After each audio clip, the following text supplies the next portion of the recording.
നമ്മൾ രാവിലെ പ്രധാന വാർത്തകളിൽ കണ്ടതും കൈരളിയുടെ ഇന്നത്തെ ഏറ്റവും പ്രധാനപ്പെട്ട എക്സ്ക്ലൂസീവ് വാർത്തയായി പ്രേക്ഷകർക്ക് മുൻപാകെ വെച്ച ഒന്നുണ്ട്. അത് UDF ഭരണകാലത്ത് മദ്യനയത്തിൻ്റെ മാറ്റത്തെക്കുറിച്ച് പഠിക്കുവാൻ. നമുക്കറിയാം, ആ കാലത്ത് സുധീരൻ ഉമ്മൻചാണ്ടി തർക്കത്തിൽ ബാറുകൾ അടച്ചുപൂട്ടിപ്പോയൊരു കാലമുണ്ടായിരുന്നു. അതുമായി ബന്ധപ്പെട്ട ഒരുപാട് ആക്ഷേപങ്ങൾ ഉണ്ടായിരുന്നു. അതിനു പിന്നിലെ അഴിമതി വലിയ ചർച്ചയായിരുന്നു. അതിനു പിന്നിലെ രാഷ്ട്രീയ പടലപ്പിണക്കം ഉണ്ടായിരുന്നു.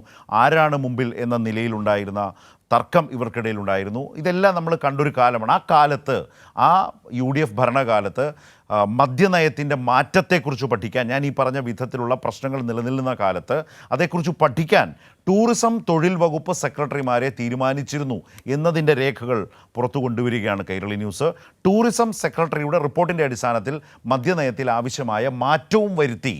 അന്ന് എക്സൈസ് മന്ത്രിയായിരുന്ന കെ ബാബു നിയമസഭയിൽ നൽകിയ മറുപടിയാണിത്. എന്നാൽ എക്സൈസ് നയത്തിൽ ടൂറിസം വകുപ്പിന് കാര്യമില്ല എന്നാണ് ഇന്നത്തെ പ്രതിപക്ഷ നേതാവിൻ്റെ വാദം.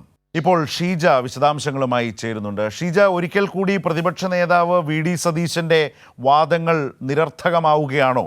അദ്ദേഹത്തിൻ്റെ തന്നെ പാർട്ടി ഭരിച്ച കാലത്ത് വളരെ കൃത്യമായി ടൂറിസം ഡിപ്പാർട്ട്മെൻറ്റിനോട്, ടൂറിസത്തോട് മാത്രമല്ല തൊഴിൽ വകുപ്പിനോട്, കാരണം തൊഴിലാളികളുള്ള ഒരു വ്യവസായ മേഖല കൂടിയാണ്, ഈ മേഖലകളുടെ അഭിപ്രായങ്ങൾ കൂടി തേടിക്കൊണ്ട് മദ്യനയ രൂപീകരണം എന്നുള്ളത് UDF തന്നെ നടപ്പാക്കിയിരുന്നു.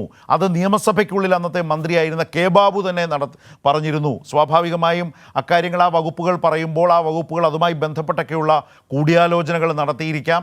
ആ കൂടിയാലോചനകളുടെ അടിസ്ഥാനത്തിൽ തീരുമാനങ്ങൾ മിനിറ്റ്സായി രേഖപ്പെടുത്തിയിരിക്കാം. അത് എക്സൈസ് വകുപ്പിന് നൽകിയിരിക്കാം. എക്സൈസ് വകുപ്പ് അതെല്ലാം ക്രോഡീകരിച്ച് ക്യാബിനറ്റിലേക്ക് കൊണ്ടുവന്നിരിക്കാം. ഇതെല്ലാം ഒരു കാലത്ത് നടക്കുന്നു. ഏറ്റവും രസകരമായ കാര്യം, അന്ന് അദ്ദേഹം MLA ആയിരുന്നില്ലേ, പ്രതിപക്ഷ നേതാവായിട്ടുള്ള VD സതീശൻ. അന്ന് ആ കാലത്ത് അദ്ദേഹം പല നിലയ്ക്ക് ഉമ്മൻചാണ്ടി സർക്കാരിനെ പല നിലയ്ക്കും വിമർശിക്കുന്നത് നമ്മുടെയൊക്കെ ഓർമ്മകളിലേക്ക് വന്നിട്ടുണ്ട്, ഈ ബാർ കേസിൽ അടക്കം.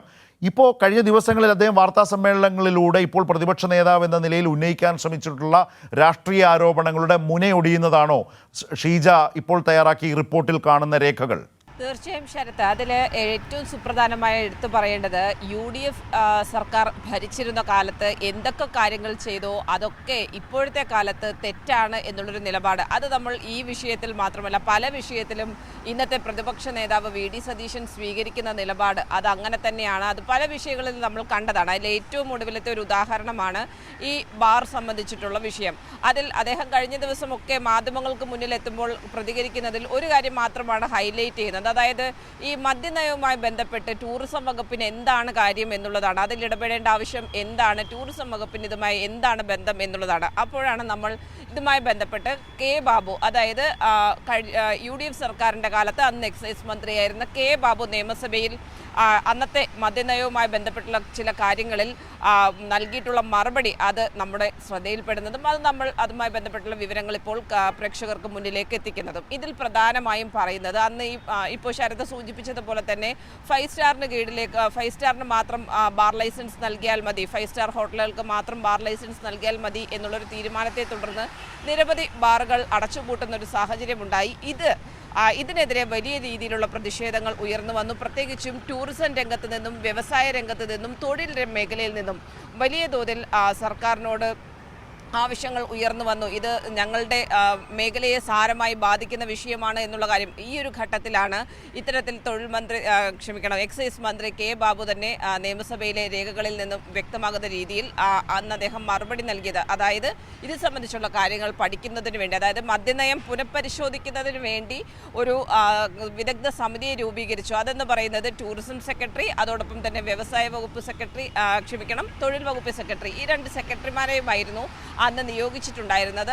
അതേ തുടർന്ന് ഇവർ പരിശോധിക്കുക മാത്രമല്ല, ഈ പരിശോധന റിപ്പോർട്ട് വന്നതിൻ്റെ അടിസ്ഥാനത്തിൽ മദ്യനയത്തിൽ മാറ്റം വരുത്തി എന്നുള്ളതാണ് അതിൽ ഏറെ പ്രസക്തമാകുന്ന കാര്യം. അപ്പോൾ ഇത്തരത്തിൽ ടൂറിസം വകുപ്പിന് ഇതിൽ കാര്യമുണ്ട്. ടൂറിസം വകുപ്പിൻ്റെ സെക്രട്ടറി നടത്തിയ പഠനത്തിൻ്റെ അടിസ്ഥാനത്തിൽ മദ്യനയത്തിൽ മാറ്റം വരുത്തിയിട്ടുണ്ട്. ബിയർ വൈൻ പാർലറുകൾക്ക് ലൈസൻസ് നൽകുന്നതുമായി ബന്ധപ്പെട്ടുള്ള നിർണായക തീരുമാനം UDF സർക്കാർ എടുത്തിട്ടുണ്ട് എന്നെല്ലാം ഇരിക്കുകയാണ് ഇപ്പോൾ കാര്യങ്ങൾ.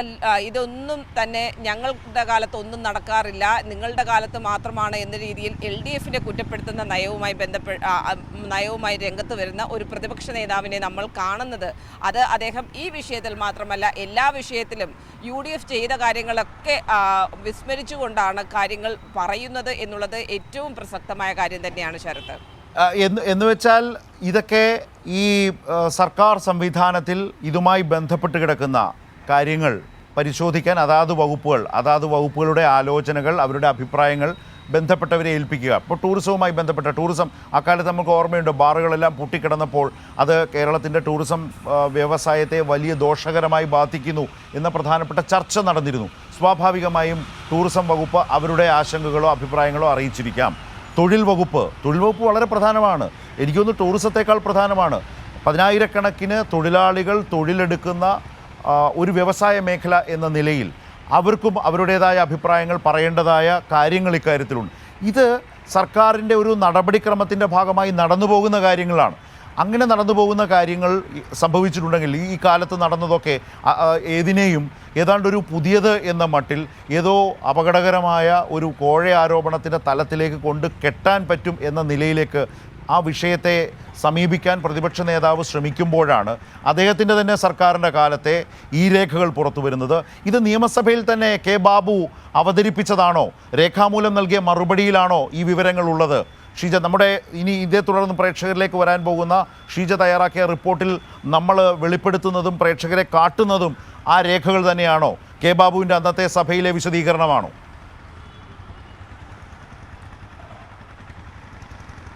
തീർച്ചയായും ശരത്ത്, കെ ബാബു അന്ന്, അതായത് 2015 സമയത്ത് നിയമസഭയിൽ നൽകിയ മറുപടി അത് തന്നെയാണ്. അതിൻ്റെ കൃത്യമായിട്ടുള്ള സഭാരേഖകളാണ് നമ്മൾ കാണിക്കുന്നത്. ആ രേഖകളുടെ അടിസ്ഥാനത്തിൽ തന്നെയാണ് നമ്മൾ ഈ വാർത്ത ചെയ്തിട്ടുള്ളത്. അതുകൊണ്ട് അത് ഞങ്ങളുടെ കാലത്ത് സംഭവിക്കാത്ത ഒന്നാണ് എന്ന് പറഞ്ഞ് തടിയൂരാൻ എന്തായാലും UDF സാധിക്കില്ല എന്നുള്ളത് തന്നെയാണ്. എന്ന് വെച്ചാൽ ഇന്ന് വാർത്താ സമ്മേളനത്തിൽ പ്രതിപക്ഷ നേതാവിന് ഇത് സമ്മതിക്കേണ്ടി വരും അല്ലേ? ഇന്ന് വാർത്താ സമ്മേളനത്തിൽ സമ്മതിക്കേണ്ടി വരും അല്ലേ? തീർച്ചയായും ഇത് സമ്മതിക്കാതെ വേറെ നിർവാഹമില്ല. തീർച്ചയായും ശരത്ത്, അത് സമ്മതിക്കേണ്ടി വരും. കാരണം നമ്മളുടെ കയ്യിൽ നിന്ന് ഇട്ട് കൊടുക്കുന്നു എന്ന് പറയുന്ന രീതിയിൽ അങ്ങനെ ചെയ്തൊരു വാർത്തയല്ല ഇത്. ഈ വാർത്തയിൽ നമ്മൾ കൃത്യമായ രീതിയിൽ രേഖകൾ കാണിച്ച് തന്നെയാണ് പറയുന്നത്. പ്രതിപക്ഷ നേതാവിന് സംശയമുണ്ടെങ്കിൽ നമ്മൾ ഈ രേഖകൾ അദ്ദേഹത്തിന് നൽകുന്നതായിരിക്കും. കാരണം ആ രീതിയിലുള്ള രേഖകൾ തന്നെയാണ്, നിയമസഭാ രേഖകളാണ്. അത് കൃത്രിമമായി ഒന്നും തന്നെ ഉണ്ടാക്കാൻ സാധിക്കുകയില്ല. അപ്പോൾ നിയമസഭയിൽ നിന്നും ആ രീതിയിൽ അവരുടെ വെബ്സൈറ്റിൽ നിന്നും ശേഖരിച്ച വിവരങ്ങളുടെ അടിസ്ഥാനത്തിൽ തന്നെയാണ് നമ്മൾ ഈ വാർത്ത നൽകിയിട്ടുള്ളത്. അതിൽ കൃത്യമായ രീതിയിൽ പറയുന്നുണ്ട്. ടൂറിസം തൊഴിൽ വകുപ്പ് സെക്രട്ടറിമാരെ ഇതുമായി ബന്ധപ്പെട്ട് പഠിക്കുവാൻ നിയോഗിച്ചിട്ടുണ്ട്.